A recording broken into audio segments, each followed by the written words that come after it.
So you've just met a new girl and you're going on a few dates with her and you're really liking her.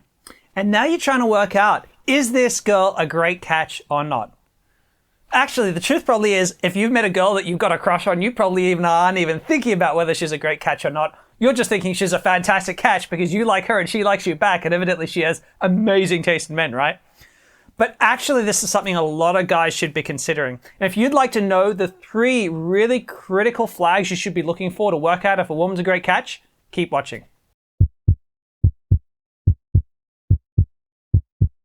I know that it can be really hard when you've got a crush on a girl and you've been lonely for a while and she's cute and she likes you back. It can be so hard to work out, honestly, if she is likely to be a good catch for you or not, because all we want to do is get the validation of getting into a relationship with this new girl that you're interested in. But actually, if you want to avoid complete nightmares down the line in your life, every man should be looking for these 3 flags with women to work out if she's a good catch or if she's a horrible, horrible match for you. So let's get started. Flag number 1. Look at her friends. What are her friends like? What are her relationship with her friends like? This is going to tell you a huge amount about her, because it's long been said that we are the product of our 5 closest friends, the 5 people we spend the most time with. You know, a lot can be said about a woman by the women or men that she decides to spend her time around. And so if you take the time to talk to her about her friends, to get to know her friends, to meet her friends, you don't need to get to know them in depth, but if you just meet them once or twice, you're likely to learn a huge amount about her that you never would normally. Because when we first meet someone, what we're doing is we're putting our best foot forwards. We're always doing that. And so all you're seeing of her is the shiny veneer that she's putting up, which is the idealized version of who she is. But when you start to look at her friends and everything else we're going to talk about today, you're going to start to really learn about who she is as a woman. And so if you meet her friends and they are all really manipulative and catty when they talk about their boyfriends and they talk about how they interact with other girls and all this kind of stuff, like, oh my God, blah, blah, blah, blah, they kind of go off down that path. That's probably what she's like when you're not around, right? She probably talks about other guys that way. She probably thinks in manipulative terms, like that's an okay thing to do, to manipulate people and take advantage of people like her friends are doing. If you meet her friends and they seem to be really mature and really well put together and supportive, emotionally supportive, then that's a fantastic sign. You know, and there's all kinds of variances in between different types of personality of friends that you're going to meet. Get to know them, because odds are she's kind of a mixture of all of those personalities. And if you don't like that, there's probably a really, really big problem that you're not seeing yet. Flag number 2 is a bit of a cliche, I'm sorry, but it's still a very important cliche, and that is, look at her relationship with her father. Actually, don't just look at her relationship with her father, look at her relationship with her parents and her parents' relationship with each other. Now, when I say the word father and when I say the word parents, what I really mean is, look at the most dominant male caregiver she's had in her life, that is her male stereotype that she grew up with. Between the ages of about 6 and 14 is when it's critical. And look at the relationship between her, the dominant couple that she had as a template in her life. So that's probably her parents, might be her mom and a stepdad, but whatever that coupling is, that's the important relationship during that age period. Now, the reason you want to find out about this is that largely that becomes everyone's template for a healthy relationship. Whether it's unhealthy or healthy is beside the point. So, you know, if you look at a woman and her parents are, they might still be together, but they're constantly bickering, they're not happy, they manipulate each other, they play games, there's not really any love in the relationship, they tolerate each other. That's the relationship her parents have with each other. Then that's going to tell you a lot about the template she may well have in relationships. If you look at the relationship which she has with her father, and she has a lot of disrespect for her dad, right? She's got no love for him, whatever, right? That may form her relationship template with men. If she has a father who is neglectful, right, who is never around, and she's constantly trying to get validation from men, that could be a red flag that she's going to be unreliable in relationships, because she's constantly going to be seeking validation from men, not just from you. So there are a lot of things that you can learn about a woman by understanding her relationship with her father and her father's relationship with her mother. And all these things, they represent the templates that this woman is learning about how to engage or how to have a healthy relationship. So yes, it's a cliche, and this is where I need to say something really important. This won't apply every single time. All of these flags are just flags. They're not absolute rules. They're not axioms of dating and women and relationships.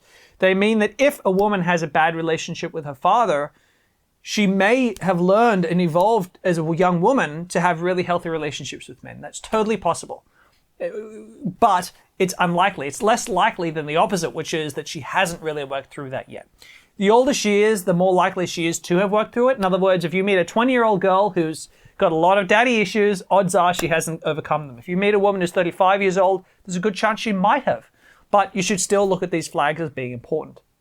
Flag number 3 is by far the most important of all. That is, look at her past relationships. I know that it's often said to be a bit of a taboo to talk about past relationships with a potential new partner, but it is super critical because you will learn so much by finding out what her attitude is towards her exes and what her exes were like.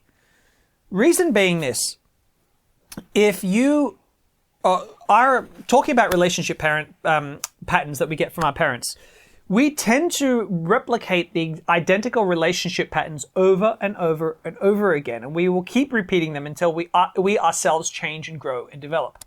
So if you meet a woman who constantly she's like, oh my God, all my exes were assholes, this was terrible, that was terrible, they were dicks, blah, blah, blah, I never want to see them again. You're learning a number of things. First of all, you're learning about the fact that odds are part of that problem is her, right? It always is. In any relationship that goes horribly wrong, usually there's two people playing tango at that situation. So they're the relationships that she creates. Odds are she's going to create that relationship dynamic with you too. More than that, you're also learning about her attitude towards her exes. So, for example, if I talk to a woman and I talk to her about her exes and she says, I have really had some horrible relationships in the past. I've created situations where I got cheated on. I've created situations where I've been emotionally abused. But it's interesting, I dated really bad men, but I also realized that I really wasn't the right kind of woman to have a healthy relationship either. And I've learned a lot about myself over the years, ... In other words, if she takes responsibility and she looks at her past relationships from an emotionally healthy viewpoint, so she can look at them and see that the guys were not nice to her, but she was also really not in a great space, and she can see that she played a role, that is a far less dangerous red flag than if you talk to a woman, she's like, oh my God, all my exes were dicks and they're assholes, and I was always loving and perfect in the relationships. Shows a very low emotional IQ, very low self-awareness, and it shows that she hasn't changed, not one little bit, and that she is almost certainly going to replicate the same process with you. So yeah, talking about exes is the most telltale sign of what your relationship with her is going to be like. So if you can meet a woman who has healthy, happy, past relationships, why'd you break up with your ex? Yeah, he was a good guy, we get along well, but we didn't click properly as a couple. We wanted different things in our lives, so we had to go our separate ways. Perfect. That's the kind of ideal story that you want to hear about our exes. Now, I gotta say here is kind of like a bonus fourth tip. All these points I told you about women apply to you as well. So if you look at your past relationships and you see that you're angry at your exes and your mindset is, well, I've just dated horrible women in the past, odds are you are playing a 50% role. Yes, I get it. Some of your exes may have been bad choices to date. But the reality is that you have your own shit too, 9 times out of 10 in these situations. Because if you think about it, if you had all your stuff together and you dated a woman who was a nightmare, you would have left her really early on. You wouldn't have stuck around, right? So I'm willing to bet that you played a big role in fostering these bad relationships.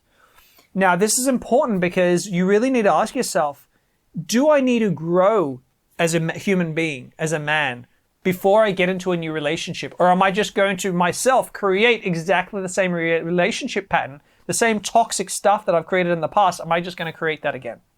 So that's saying that it can be a really hard truth pill to swallow, because a lot of guys don't want to consider the role that they've played, especially when they've been badly hurt by their exes. But you'll learn so very much about yourself from thinking along those terms. So yeah, before you get in the relationship, you should be asking that question and working on yourself so you don't ruin this perfectly amazing opportunity. She turns out to be a great catch. Now, the last thing that you really should be considering when you're thinking about dating this woman is understanding yourself, because the better you know yourself as a man, the better you know your strengths and weaknesses, the healthier relationships you're going to be able to get into.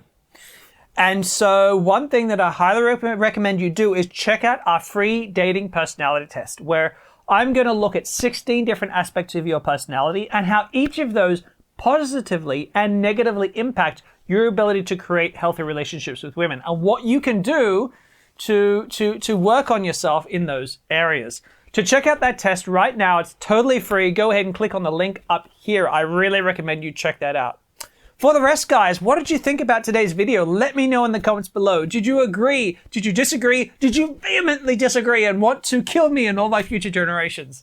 Let me know in the comments below. As always, if you've loved my channel, don't forget to subscribe, give me a thumbs up, and check out some of my other videos listed across here. If you love this one, odds are you'll love them as well.